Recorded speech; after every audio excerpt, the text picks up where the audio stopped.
जय श्री कृष्ण। राधे राधे। आज हम सुनेंगे कार्तिक मास महात्म्य के 30वें अध्याय की कथा। बोलिए विष्णु भगवान की जय हो। भगवान श्री कृष्ण देवी सत्यभामा से कहते हैं, हे प्रिय, नारद जी के ऐसे वचन सुनकर तो महाराज पृथु बहुत आश्चर्यचकित हुए। अंत में उन्होंने नारद जी का पूजन किया और उनको विदा किया। इसीलिए माघ, कार्तिक और एकादशी, ये 3 व्रत मुझे बहुत प्रिय हैं। वनस्पतियों में तुलसी, महीनों में कार्तिक और तिथियों में एकादशी, क्षेत्रों में प्रयाग मुझे बहुत प्रिय हैं। जो मनुष्य इंद्रियों पर विजय प्राप्त करके इनका सेवन करता है, वह मुझे यज्ञ करने वाले मनुष्य से भी ज्यादा प्रिय है। जो मनुष्य विधि पूर्वक इनकी सेवा करते हैं, मेरी कृपा से उन्हें सभी पापों से छुटकारा मिल जाता है। भगवान श्री कृष्ण के वचन सुनकर देवी सत्यभामा बोली, हे प्रभु, आपने तो बहुत ही अद्भुत बात कही। दूसरे के लिए पुण्य के फल से कलह की मुक्ति हो गई। यह प्रभावशाली कार्तिक का महीना आपको अधिक प्रिय है, जिससे पति द्रोह का पाप केवल स्नान के पुण्य से ही नष्ट हो गया। दूसरे मनुष्य के द्वारा किया पुण्य उसके देने से किस तरह से मिल जाता है, यह मुझे आप बताएं। तब श्री कृष्ण भगवान बोले, हे प्रिय, जिस कर्म के द्वारा बिना दिया हुआ पुण्य और पाप मिलता है, अब उसे सुनो। सतयुग में देश, ग्राम और कुल को दिया पुण्य और पाप मिलता था, किंतु कलयुग में केवल कर्ता को ही पाप और पुण्य का फल भोगना पड़ता है। संसर्ग न करने पर भी वह व्यवस्था की गई है, और संसर्ग से पाप और पुण्य दूसरों को मिलते हैं। उनकी व्यवस्था सुनो। पढ़ाना, यज्ञ करना और एक साथ भोजन करने से पाप पुण्य का आधा फल मिलता है। एक आसन पर बैठने से, एक सवारी करने से, श्वास के आने जाने से पुण्य और पाप का चौथा भाग जीव मात्र को मिलता है। छूने से, भोजन करने से, दूसरे की स्तुति करने से पुण्य और पाप का 6वां भाग मिलता है। दूसरे की निंदा करने से, चुगली करने से और धिक्कार करने से उसका 7वां भाग मिलता है। पुण्य करने वाले मनुष्य की जो कोई सेवा करता है, वह सेवा का भाग लेता है और अपना पुण्य उसे देता है।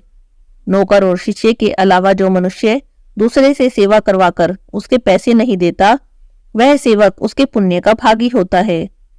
जो व्यक्ति पंक्ति में बैठे हुए भोजन करने वाले की पत्तल लांघता है, वह पत्तल लांघने वाला जिसकी पत्तल उसने लांघी है, उसे अपने पुण्य का 6वां भाग दे देता है। स्नान ध्यान करते हुए मनुष्य को जो व्यक्ति छूता है या उससे बात करता है, वह अपने पुण्य का 6वां भाग उसे दे देता है। जो मनुष्य धर्म के कार्य के लिए दूसरे से धन मांगता है, वह पुण्य का भागी होता है। ठीक उसी प्रकार जिस प्रकार की दान करने वाला पुण्य का भागी होता है। जो मनुष्य धर्म का उपदेश करता है और उसके बाद सुनने वाले से याचना करता है, वह अपने पुण्य का 6वां भाग दे देता है। जो मनुष्य दूसरे का धन चुराकर उससे धर्म का कार्य करता है, वह तो चोरी का फल भोगता है और शीघ्र ही निर्धन हो जाता है। जिसका धन उसने चुराया था, वह पुण्य का भागी होता है। बिना ऋण उतारे जो मनुष्य मृत्यु को प्राप्त हो जाते हैं, उनको ऋण देने वाले सज्जन पुरुष पुण्य के भागी होते हैं। शिक्षा देने वाला, सलाह देने वाला, सामग्री को जुटाने वाला और प्रेरणा देने वाला, यह पाप और पुण्य के 6ठे भाग को प्राप्त करते हैं। राजा प्रजा के पाप पुण्य के शतांश का भोगी होता है। गुरु शिष्य का, पति पत्नी का, पिता पुत्र का, स्त्री पति के लिए पुण्य का 6ठा भाग पाती है। पति को प्रसन्न करने वाली स्त्री पति के पुण्य का आधा भाग ले लेती है। जो पुण्यात्मा पराये लोगों को दान करते हैं, वह उनके पुण्य का 6ठा भाग प्राप्त करते हैं। जीविका देने वाला मनुष्य जीविका ग्रहण करने वाले मनुष्य के पुण्य के 6ठे भाग को प्राप्त करता है। इस प्रकार दूसरे के लिए पुण्य और पाप बिना दिए भी दूसरे को मिल जाते हैं, परंतु यह नियम जो मैंने बताए हैं, वह कलयुग में लागू नहीं होते। इस घोर कलयुग में तो एकमात्र कर्ता ही अपने पाप और पुण्य को भोगता है। इस संबंध में एक बड़ा पुराना इतिहास है, जो बड़ा पवित्र है और बुद्धि प्रदान करने वाला है। ये मैं आपसे कहता हूँ, आप ध्यान से सुनो। भगवान श्री कृष्ण ने देवी सत्यभामा से क्या कहा, ये हम 31वें अध्याय की कथा में सुनेंगे। 30वें अध्याय की कथा यहाँ पर समाप्त होती है। बोलिए विष्णु भगवान की जय हो। आज से कार्तिक के अंतिम 5 दिन शुरू होते हैं, जिन्हें पंचबिक्कू या भीष्म पंचक के नाम से भी जाना जाता है। तो आज से मैं आपको कार्तिक मास महात्म्य की कथा के साथ साथ रोज पंचबिक्कू की कथा सुनाऊंगी, और इसके साथ ही जो कार्तिक मास में जरूर सुनी जाने वाली कहानियां हैं, वो भी सुनाऊंगी, क्योंकि कार्तिक के ये अंतिम 5 दिन पूरे कार्तिक के महीने का सार होते हैं। पूरे महीने में हमसे जो भी त्रुटि हो गई है, जो भी गलतियां हो गई हैं, जो पूजा पाठ में हमने छोड़ दिया है, वो सभी हम इन कार्तिक के अंतिम 5 दिनों में पूरा कर सकते हैं और अपनी गलतियों की क्षमा मांग सकते हैं। इसके अलावा जिन्होंने पूरे कार्तिक के महीने में कोई भी व्रत नहीं किया, कोई भी दान नहीं किया, कोई भी पूजा पाठ नहीं किया, वो भी यदि इन अंतिम 5 दिनों में व्रत करें और दान करें, दीप दान करें, तो उन्हें पूरे कार्तिक के महीने के व्रत का फल प्राप्त होता है। तो कार्तिक के ये अंतिम 5 दिन बहुत ही महत्वपूर्ण हैं। आइए सुनते हैं पंच भिक्खु की कहानी। पुन्नो नहाई पड़वा नहाई, 5 रतन पंच तीरथ, पंच भिक्कम नहाई। आधे का लाई आंवला आधे की राई, राई दामोदर सांवला जिसने सृष्टि रचाई। राजा के घर उतरी पुत्री बन आई, राजा लाया ब्याह के रानी बन आई। 4 चक्कर 4 मक्कर 4 दिए की लो, मैं तुमसे पूछूं श्री कृष्ण जी कब निस्तारा होए। जब आएगा कार्तिक का महीना तब निस्तारा होए, जब आएगा कार्तिक का महीना तब निस्तारा होए। बोलिए पंच भिक्खु देवता की जय हो। एक साहूकार के बेटे की बहू थी जो बहुत सुबह उठकर कार्तिक के महीने में रोज गंगा जी नहाने जाती, पराये पुरुष का तो मुंह भी नहीं देखती। एक राजा का लड़का था, वह भी रोज गंगा जी नहाने जाता। जब भी रोज गंगा जी नहाने जाता तो सोचता कि मैं रोज इतनी सुबह नहाने आता हूँ तो भी मेरे से पहले कौन नहा लेता है। 5 दिन कार्तिक के रह गए तो एक दिन साहूकार की बहू तो नहा के जा रही थी, राजा का बेटा आ रहा था। तो किसी के आने की आवाज सुनकर वो जल्दी जल्दी जाने लगी तो उसकी माला वहीं पर छूट गई। राजा का बेटा नहाने आया तो माला पड़ी देखी। उसने सोचा कि माला इतनी सुंदर है तो इसे पहनने वाली कितनी सुंदर होगी। उसने सारी नगरी में ढिंडोरा पिटवा दिया कि जिसकी ये माला है वो मेरे पास 5 दिन आएगी, तब मैं उसकी माला वापस दूंगा। अब साहूकार की बेटे की बहू को तो सुन के बहुत गुस्सा आया, फिर भी उसने कहलवा दिया कि ठीक है, मैं 5 दिन आऊंगी, पर किसी को साख भरने के लिए बिठा देना। साख भरना मतलब गवाही देना, किसी को गवाही देने के लिए बिठा लेना। अब राजा तो गंगा जी पर बिछावन करके एक तोते को पिंजरे में टांग के बैठ गया कि वो आएगी बहू तो मैं उससे मिलूंगा। तो बहू सुबह सुबह आई, उसने पहली पैड़ी पर पैर रखा और भगवान से प्रार्थना करके बोली, हे कार्तिक के ठाकुर, हे राय दामोदर, 5 पांडु, छठो नारायण, हे भीष्म राजा, मैं सत की हूं तो मेरा सत रखना, मेरी सहायता करना, उसे नींद आ जाए। तो राजा के बेटे को नींद आ गई, वो सो गया। तो बहू आई और नहा धो ली और फिर जाने लगी तो तोते से बोली, तोते मतलब सुआ से बोली, सुआ सुआ सूटा गल घालूंगी, हार साख भरिए मेरे बीरा। तो उसने कहा कि वही मैं आई थी, मेरी गवाही कर देना। तो तोता बोला कि कोई वीर भी साख भरता है। तो वह कहने लगी, सुआ सुआ सुगटा पग घालूंगी, नेवर साख भरियो मेरे देवर। तो तोता बोला कि ठीक है भाभी, मैं तुम्हारी साख भर दूंगा। ऐसा कहकर वो चली गई। थोड़ी देर में राजा का बेटा हड़बड़ा के उठा तो उसने तोते से पूछा कि वह आई थी क्या। तो तोता बोला हाँ आई थी। तो राजा के बेटे ने पूछा कि कैसी थी। तो तोता बोला, आभा की सी बिजली, होली की सी झल, केला की सी कामनी और गुलाब का सा रंग। तो राजा के बेटे ने सोचा कि आज तो मुझे नींद आ गई, पर कल मैं अपनी उंगली में चीरा लगा के बैठ जाऊंगा तो मुझे नींद भी नहीं आएगी। दूसरे दिन वो तो उंगली में चीरा लगा के बैठ गया।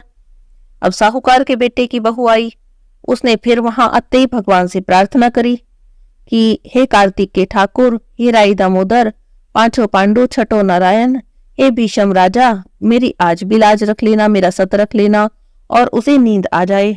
तो बस जैसे ही वो आने लगी, राजा के बेटे को नींद आ गई। तो वो तो नहा ली और नहा के गई तो तोते से अपनी साख भरवा गई, गवाही ले गई। अब राजा का बेटा उठा, उसने फिर तोते से पूछा कि आई थी क्या। तो तोते ने तो कल के जैसा ही जवाब दे दिया कि हाँ आई थी। अब राजा के बेटे ने सोचा कि 2 दिन तो निकल गए, अब तीसरे दिन तो मैं आंखों में मिर्च डाल के बैठूंगा। तीसरे दिन आंखों में मिर्च डाल के बैठ गया, सारी रात हाय हाय करता रहा। अब बहू आई तो उसने फिर भगवान से प्रार्थना करी हे कार्तिक के ठाकुर, हे राई दामोदर, पांचों पांडु, छठो नारायण, हे भीषम राजा, मेरी साथ सत रख लेना। तो जैसे ही उसने प्रार्थना की उसे तो फिर नींद आ गई। वो नहाई धोई और तोते से साख भरा के चली गई। राजा के बेटे ने सोचा कि 3 दिन निकल गए बेकार, कल तो मैं कांटों की सेज बिछाकर बैठूंगा। तो वो कांटों की सेज बिछाकर बैठ गया। पूरी रात हाय हाय करता रहा, न बैठा जाए न खड़ा हुआ जाए। लेकिन जब वो आई तो उसने प्रार्थना की, उसे फिर नींद आ गई।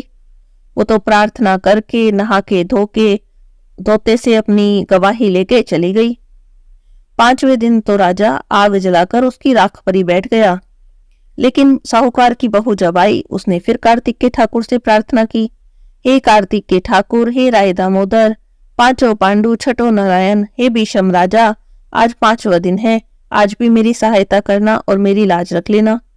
अब जैसे ही उसने प्रार्थना की, उसे तो आग जो जला रखी थी, उसने राख पे बैठा था, उसे वहां भी नींद आ गई।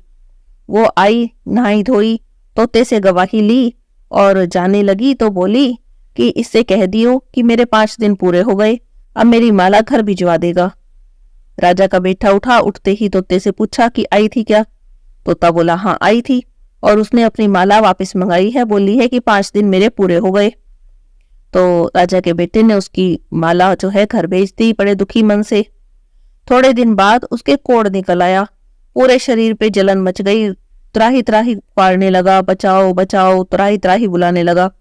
तो राजा ने पंडित बुलवाए और पूछा कि मेरे बेटे को ये सब क्या हो गया है, इसके शरीर में ऐसी जलन कैसे हो गई? तो पंडित बोले कि ये तो कोई पतिव्रता स्त्री का पाप लगा है, उस पर बुरी नजर रखता था, इसी कारण पूरे शरीर में कोढ़ निकल गया है। तो राजा ने पूछा अब कैसे ठीक होगा? तो पंडित बोले कि अगर ये उसे धर्म की बहन बना ले और उसके नहाए हुए जल से नहा ले तो उसका ये जलन कोढ़ सब ठीक हो जाएगा। अब तो राजा साहूकार के घर पहुंचा और साहूकार से बोला कि ये माला है तुम्हारी बहू की, और तुम्हारी बहू गंगा पर भूल गई थी, उसे दे देना और कह देना कि अपने नहाए हुए जल से मेरे बेटे को नहला देगी। तो साहूकार बोला कि मेरी बहू तो पराये पुरुष का मुंह भी नहीं देखती, तुम एक काम करो, अपने बेटे को इस नाली के नीचे बैठा दो, जब बहू नहाएगी तो उसके ऊपर अपने आप ही पानी पड़ जाएगा। अब राजा ने अपने बेटे को नाली के नीचे बैठा दिया। बहू नहाई तो उसका जल उसके ऊपर गिरा, तो राजा के बेटे की तो काया कंचन सी हो गई। हे पंचभिक्खु देवता, हे कार्तिक के ठाकुर, हे राई दामोदर, जैसे आपने साहूकार की बहू का सत रखा, जैसे उसकी लाज रखी, ऐसा ही सबका सत रखना, कहते सुनते हुंकारा भरते का, सारे परिवार की मनोकामना पूरी करना, सब पर अपनी कृपा दृष्टि बनाए रखना। बोलिए पंचभिक्खु देवता की जय हो। कार्तिक के महीने में सुनी जाने वाली नित नेम की सीता माता की कहानी। राम आए लक्ष्मण आए, देश के पुजारी आए, निता नेम का नेम लाए, आओ राम बैठो राम, माखन मिश्री खाओ राम, दूध बताशा पियो राम, सूत के पलका पोटो राम, शाल दुशाला ओढ़ो राम, राम संवारे सबके काम, खाली घर भंडार भरेंगे, सबका बेड़ा पार करेंगे। श्री राम जय जय राम, श्री राम जय जय राम। सीता माता कहानी कहती थी और श्री राम सुनते थे। एक दिन भगवान राम को किसी काम से बाहर जाना पड़ गया, तो सीता माता कहने लगी कि भगवान, मेरा तो 12 वर्ष का नित्यनेम है, मैं अपनी कहानी किसे सुनाऊंगी? तब भगवान बोले, ऐसा करना, कुएं की पाल पर जाकर बैठ जाना, औरतें पानी भरने आएंगी तो तुम्हारी कहानी भी सुन लेंगी। बोली अच्छा। सीता माता कुएं पर जाकर बैठ गई। एक बहू आई, रेशम जड़ी की साड़ी पहन रखी थी, सोने का घड़ा ले रखा था। तो सीता माता कहने लगी कि बहन, मेरा 12 वर्ष का नित्यनेम सुन ले। तब बहू बोली कि मैं तेरा 12 वर्ष का नित्यनेम सुनूंगी तो मुझे देर हो जाएगी, घर जाने पर सास लड़ेगी। उसने कहानी नहीं सुनी। घर आई तो रेशम जरी की साड़ी फट गई, सोने का घड़ा मिट्टी का हो गया। सास कहने लगी कि बहू, किसका दोष सिर ले आई? तब बहू बोली, सासू जी दोष क्या, कुएं पर एक औरत बैठी थी, कह रही थी मेरी कहानी सुन ले, मैंने नहीं सुनी तो ऐसा हो गया। अगले दिन सास वही साड़ी पहन कर गई और वही घड़ा ले गई। सीता माता कुएं पर बैठी पाई, कहने लगी मेरी कहानी सुन ले, तो सास बोली, कहानी एक बार छोड़ 4 बार सुनो। तब सीता माता कहानी कहने लगी। राम आए लक्ष्मण आए, देश के पुजारी आए, निता नीम का नीम लाए, आओ राम बैठो राम, तपी रसोई जिम्मो राम, माखन मिश्री खाओ राम, दूध बताशा पियो राम, सूत के पलका मुठो राम, शाल दुशाला पुठो राम, शाल दुशाला ओढ़ो राम, जब बोलूं जब राम ही राम, राम संवारे सबके काम, खाली घर भंडार भरेंगे, सबका बेड़ा पार करेंगे, श्री राम जय जय राम, श्री राम जय जय राम। तब वह कहने लगी कि बहन कहानी तो बहुत अच्छी है। घर गई तो रेशम जरी की साड़ी हो गई और सोने का घड़ा हो गया। तब बहू पूछने लगी, सासू जी तुम वापस कैसे कर लाई? तब सास ने कहा, बहू तू दोष लगा आई थी और मैं दोष उतार आई हूं। ऐसी वो कौन थी? वो सीता माता थी, पुराने से नया कर देती है, खाली घर भंडार भर देती है, लक्ष्मी जी का वास कर दे और जो भी मन में इच्छा हो उसे पूरी कर देती है। अच्छा सासू जी, ऐसी कहानी तो मुझे भी सुना दो। ले भाई तू भी सुन ले। अब सास ने कहानी कही, बहू ने सुनी। राम आए लक्ष्मण आए, देश के पुजारी आए, नित नेम का नीम लाए, आओ राम बैठो राम, तपी रसोई जिम्मो राम, माखन मिश्री खाओ राम, दूध बताशा पियो राम, सूत के पलका मुठो राम, शाल दुशाला पुठो राम, शाल दुशाला ओढ़ो राम, जब बोलूं जब राम ही राम, राम संवारे सबके काम, खाली घर भंडार भरेंगे, सबका बेड़ा पार करेंगे, श्री राम जय जय राम, श्री राम जय जय राम। बहू ने कहा, सासू जी कहानी तो बहुत अच्छी है। तब सास कहने लगी, बहू अच्छी है तो रोज कह लिया करेंगे। अब सास बहू नहाती, पूजा पाठ करती, नितनेम की सीता माता की कहानी कहती। एक दिन उनकी पड़ोसन आई, कहने लगी, बहन जरा आँच दे दे। तब वे कहने लगी कि अभी हमने आँच नहीं जलाई। तब वह बोली, तुम 4 बजे से उठी हो, क्या कर रही हो? तब वे कहने लगी, हम नहाए धोए पूजा पाठ करते, सीता माता की कहानी कहते। पड़ोसन ने पूछा, इससे क्या होता है? तब वह कहने लगी कि सीता माता की कहानी कहने से अटूट भंडारे भर जाते हैं, सारे कारज सिद्ध हो जाते हैं। तब पड़ोसन कहने लगी कि ऐसी कहानी तो मुझे भी सुना दो। तब सास कहानी कहने लगी, पड़ोसन सुनने लगी। राम आए लक्ष्मण आए, देश के पुजारी आए, नित नेम का नीम लाए, आओ राम बैठो राम, तपी रसोई जिम्मो राम, माखन मिश्री खाओ राम, दूध बताशा पियो राम, सूत के पलका मुठो राम, शाल दुशाला पुठो राम, शाल दुशाला ओढ़ो राम, जब बोलो जब राम ही राम, राम संवारे सबके काम, खाली घर भंडार भरेंगे, सबका बेड़ा पार करेंगे, श्री राम जय जय राम, श्री राम जय जय राम। तब पड़ोसन कहने लगी कि बहन कहानी तो बहुत ही अच्छी है। अब पड़ोसन भी नितनेम की सीता माता की कहानी कहने लगी। सीता माता ने उसके भी भंडारे भर दिए। हे मेरी सीता माता, जैसे उन सबके भंडारे भरे, सबके भरना, लक्ष्मी का वास हो, अन्नपूर्णा का वास हो। बोलो सीता माता की जय। जय श्री राम जय श्री राम जय श्री राम। अब हम सुनेंगे कार्तिक मास में सुनी जाने वाली चटक बिंदा की कहानी। बोलिए विंदायक जी महाराज की जय हो। एक भाई बहन थे।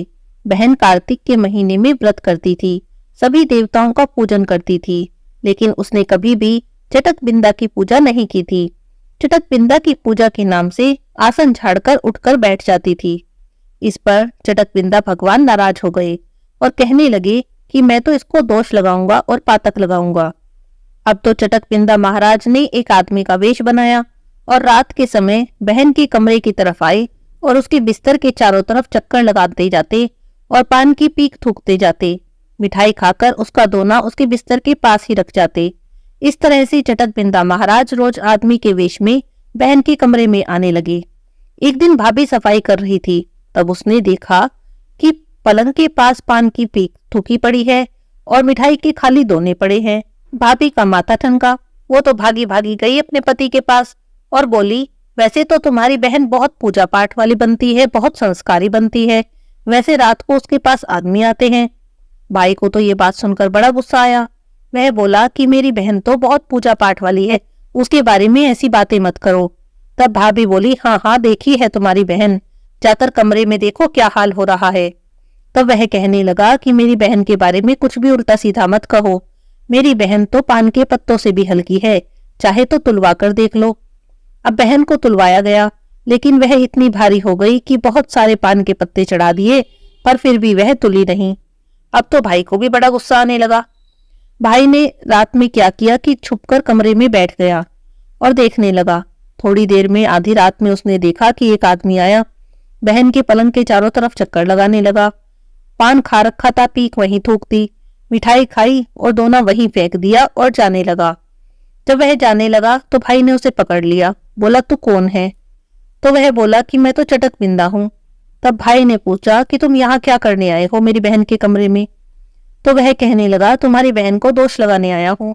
तेरी बहन कार्तिक का व्रत करती है, कार्तिक में पूजा करती है, सभी देवी देवताओं का पूजन करती है, पर मेरा नाम भी नहीं लेती। मेरा नाम ले से तो आसन झाड़कर उठकर बैठ जाती है।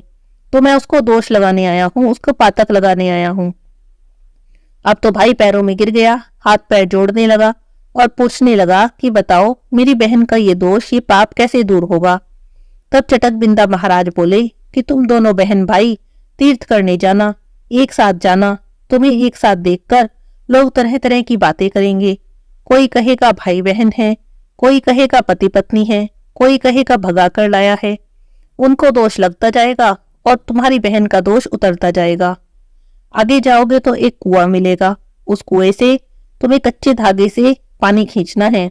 बहन खींचेगी तो तुम्हें नहलाएगी, तुम खींचोगे तो बहन को नहलाओगे। अगर सूत नहीं टूटा तो समझ लेना तुम्हारे दोष उतर रहे हैं। आगे जाओगे तो एक गैया मिलेगी, उसको बच्चा होने वाला होगा, बहुत दर्द हो रहा होगा, लेकिन कोई भी उसकी मदद नहीं कर पा रहा होगा। तुम दोनों बहन भाई उसको हाथ लगाना, अगर उसकी बच्चा हो गया तो समझना तुम्हारे दोष उतर रहे हैं। तीर्थ पर जाओगे तो वहां के पट बंद मिलेंगे, पट किसी से भी खुल नहीं रहे होंगे। सभी लोहार बढ़ई सभी कोशिश करके थक जाएंगे, तब तुम दोनों बहन भाई अपने हाथ लगाना। अगर धक्का मारने से पट खुल गए तो सोचना तुम्हारे दोष उतर गए। अब तो दोनों बहन भाई तीर्थ करने चल दिए। चलते चलते लोग तरह तरह की बातें करने लगे। कोई कहता पति पत्नी है, कोई कहता भाई बहन है, कोई कहता ये लगता है भगा कर लाया है। इस तरह उनके दोष उतरते रहे, लोगों पर चढ़ते रहे।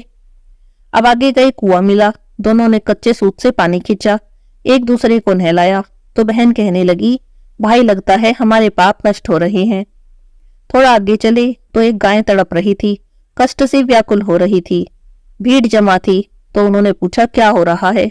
तब सब लोग कहने लगे कि एक गैया तड़प रही है, कोई भी वैद्य हकीम का उसका काम नहीं हो रहा। तो वे कहने लगे कि लाओ हम देखें। तो सभी लोग हंसने लगे कि इतने सारे वैद्य हकीम लगे हैं, उनसे तो कुछ हुआ नहीं, ये दोनों बालक कुछ करेंगे। फिर भी दोनों ने गाय के पेट पर हाथ लगाया। जैसे ही हाथ लगाया उसके बछड़ा हो गया, गाय का कष्ट दूर हो गया। तो सभी लोग उनकी प्रशंसा करने लगे।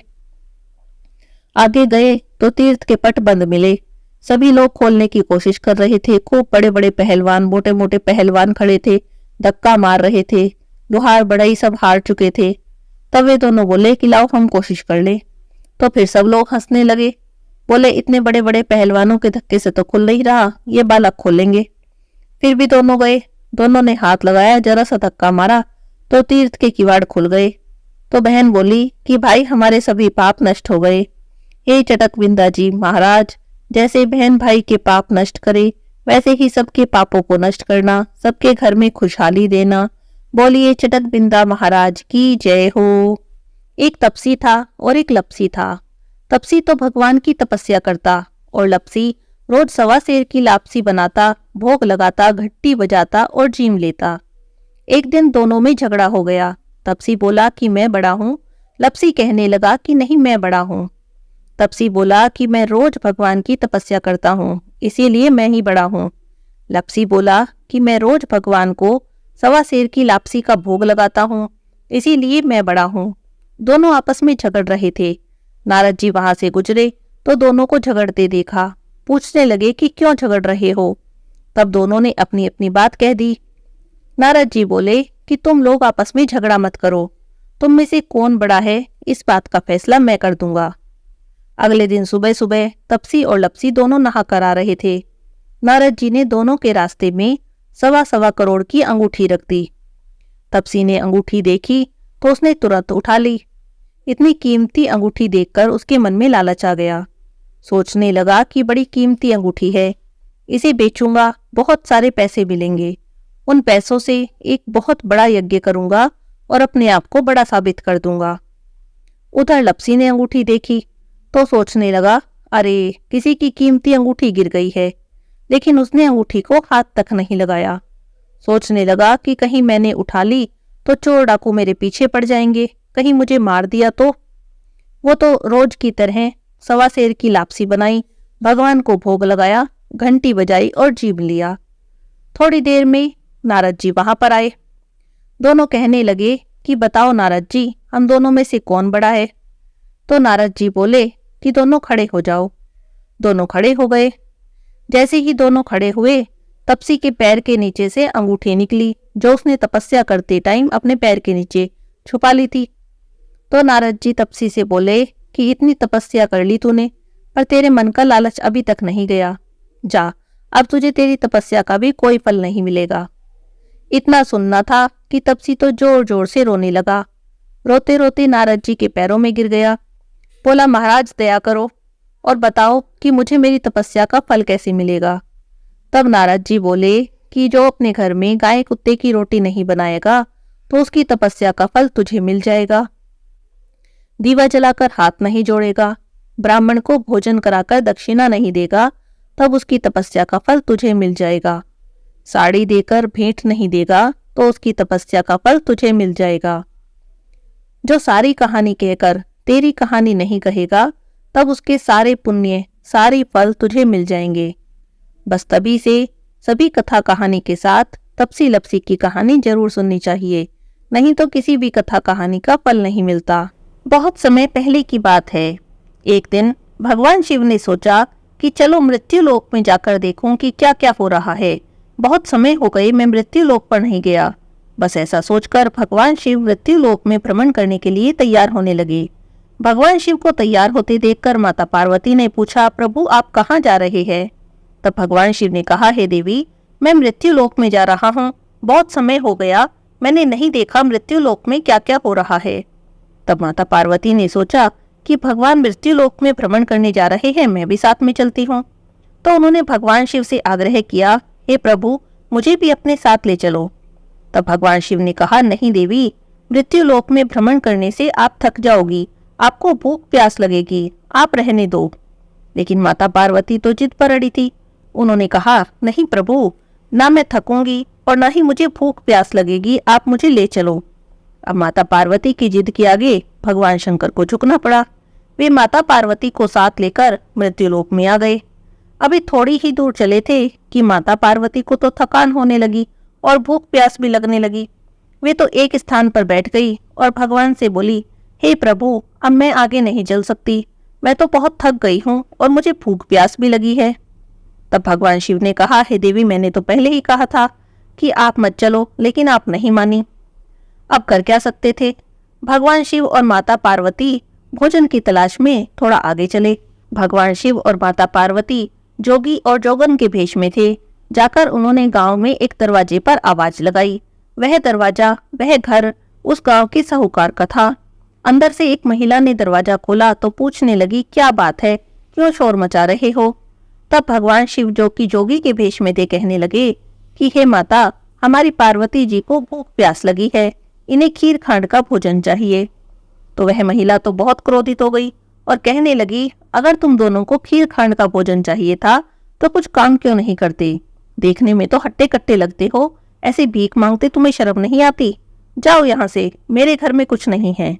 और इतना कहकर उसने भगवान शिव और माता पार्वती के सामने ही दरवाजा बंद कर दिया। भगवान शिव और माता पार्वती वहां से चल दिए। आगे चलते चलते चलते चलते एक घर आया। बहुत टूटा फूटा सा घर था। एक बार तो भगवान शिव ने सोचा कि आवाज लगाऊं, फिर सोचने लगे कि जब इतने बड़े घर से कुछ नहीं मिला तो इस छोटे से टूटे फूटे घर से ही क्या मिलेगा। यह सोचकर आगे चलने लगे। अंदर से एक बुढ़िया माई बैठी बैठी देख रही थी। उसने दोनों को रोक लिया और पूछने लगी, क्या बात है? तब भगवान शिव बोले कि हमारी पार्वती जी को भूख प्यास लगी है, खीर खांड का भोजन चाहिए, लेकिन कहीं से भी भोजन की व्यवस्था नहीं हुई। तब बुढ़िया माई बोली कि आप अंदर आओ महाराज जी। दोनों को आदर के साथ अंदर ले गई, आसन देकर बिठा दिया, पानी पिला दिया। अब कहने लगी, आप थोड़ी देर आराम करो, विश्राम करो, मैं आपके लिए भोजन की व्यवस्था करती हूँ। और इतना कहकर वह परात और भिगोना लेके चल दी। तो भगवान शिव ने पूछा, बुढ़िया माई कहाँ जा रही है? तो कहने लगी कि खीर के लिए चावल और खांड लेकर आती हूँ, दूध लेकर आती हूँ। तो भगवान शिव बोले, अंदर जाके देख। बुढ़िया माई ने अंदर जाकर देखा तो चावल की परात भरी थी और दूध का भिगोना रखा था। उसने खूब बढ़िया खीर बना ली और खीर बनाकर भगवान शिव से आकर बोली कि भगवान जिम लो। उसने शिव पार्वती जिमा दिए। अब शिव पार्वती जिमा दिए, लेकिन खीर तो खत्म ही ना होवे। तो उसने भगवान शिव से पूछा कि इतनी सारी खीर का अब क्या करूं, मेरे तो कोई भी नहीं है, ना मेरे कोई बेटा है, ना पोता है, ना मेरा कोई परिवार है। तो भगवान शिव ने कहा कि आंख बंद कर। बुढ़िया माई ने आंख बंद कर ली। थोड़ी देर बाद जब बुढ़िया माई ने आंख खोलकर देखा तो देखा पूरा परिवार हो रहा है, खूब बेटे पोते बेटियां, बहुत सारे बच्चे आंगन में खेल रहे हैं। तो वह कहने लगी, महाराज जी इतने बड़े परिवार को रखूंगी कहाँ? तब भगवान शिव ने उसकी झोपड़ी पे लात मारी, बड़ा महल हो गया। देखा तो अन्न धन के भंडारे भरे पड़े हैं, पूरे महल में धन ही धन हो रहा था। अब बुढ़िया माई तो बहुत खुश हुई, सबको उसने खीर जमा दी। पूरे परिवार ने भर पेट के खीर खा ली, लेकिन फिर भी वो खीर खत्म ही न होने को आई। तब उसने भगवान शिव से पूछा, हे प्रभु अब इस खीर का क्या करूं? तो कहने लगे कि पूरी नगरी में जिमा दे। अब बुढ़िया माई कटोरे भर भर कर खीर पूरी नगरी में जिमाने लगी।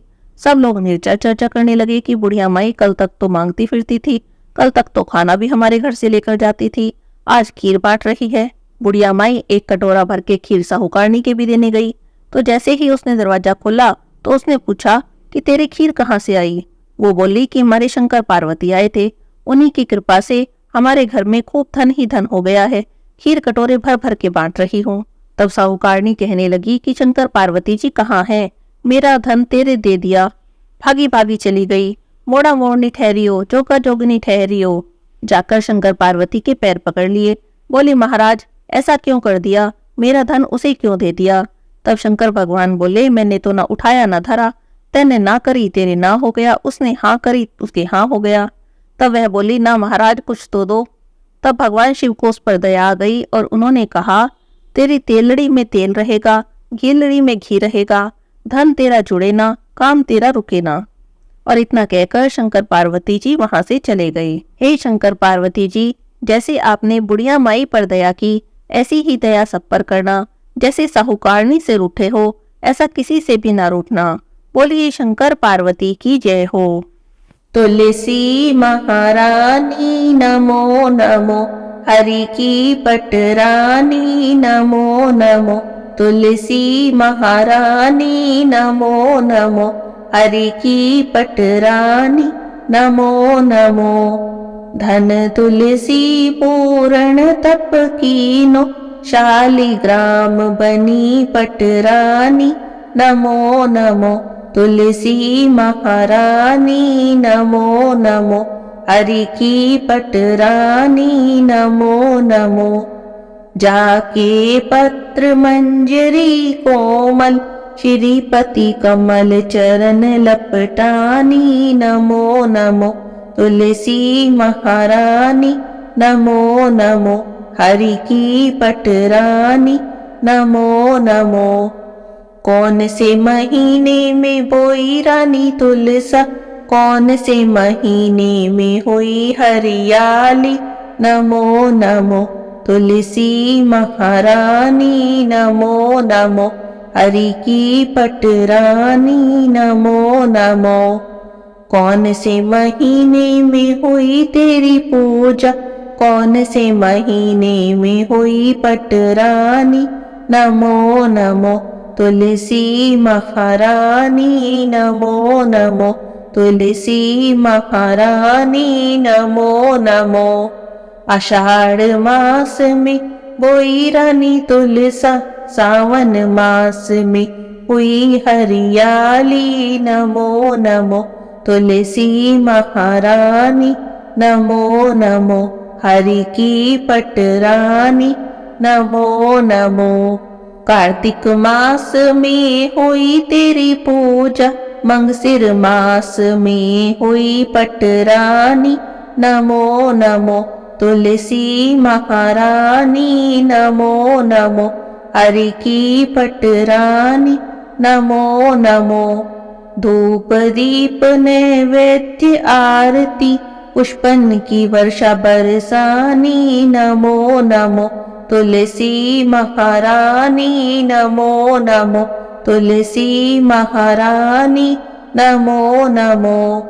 56 भोग 3600 व्यंजन, बिन तुलसी हरि एक न मानी, नमो नमो तुलसी महारानी, नमो नमो हरि की पटरानी, नमो नमो।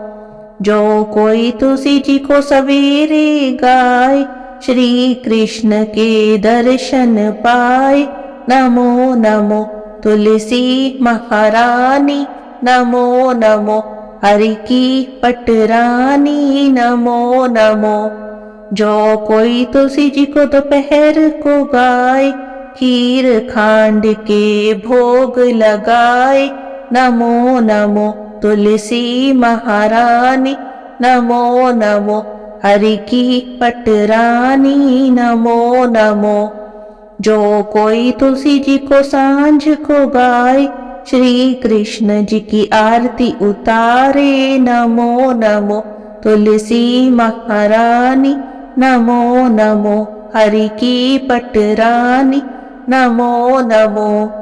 जो कोई तुलसी जी को रात को गाए, श्री कृष्ण के चरण दबाए, नमो नमो तुलसी महारानी, नमो नमो हरि की पटरानी, नमो नमो। सभी सखी मैया तेरो यश गावे, भक्ति दान दीजो महारानी, नमो नमो तुलसी महारानी, नमो नमो तुलसी महारानी, नमो नमो हरि की पटरानी, नमो नमो तुलसी महारानी, नमो नमो। बोली तुलसी माता की जय हो।